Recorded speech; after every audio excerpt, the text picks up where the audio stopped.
kazi yangu niloichagua, alonijalia Mungu umekujifanyia, na mimi moyoni mwangu nimeiridhia, nitachokipata kwangu ninashukuria. Ina faida gani kaka hii kazi? Naona sioni kwa hapa nyumbani, na kazi za thamani nimeweka pembeni.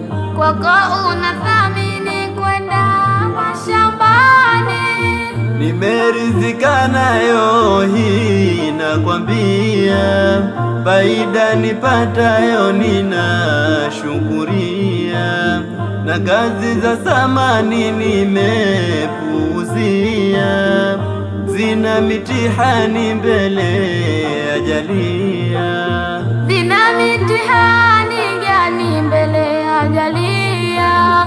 Niambie na mimi nipate kujua. Niliwahi ajiriwa mimi, si unakumbuka? Na kazi ya thamani malipo hakika, ila kweli mtihani kazi yenitoka, na ningedumu mimi ningeharibika, na yangu imani ingenitoka. Kwa yake shaitani yanayotendeka, dhuluma huko yani ndo inotendeka, hata ushirikina kutwa hufanyika. Pia pale dukani mimi nilipowekwa, dhuluma nyingi yani huwa yatendeka, hutumia mizani kinyume hakika, kuzulumu insani wanaponunua. Ndo nikaamua mimi kuridhika hali, nikaziacha kazi zote za zamani, kwa kuwalinda nyinyi musile vya haramu, na hata kwa manani niwe salamani. Yote unayaona kaka yanasikitisha, yamchukiza Rabbuna hatoacha.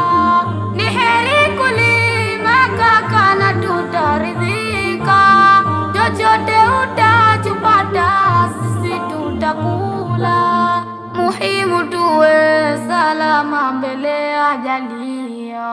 Hii inamaanisha ridhika mja ridhika, chochote utachopata ridhika mja ridhika, Mola ndiye anotoa ridhika mja ridhika, ila zidisha jitihada halali kutafuta, utaporidhika kaka utafanikiwa, utayavua mashaka yasiyotakiwa, yasomridhi Rabuka hutojifanyia, na hutoweza kuiba kudhulumu pia. Hili limefahamika kaka, nakwambia.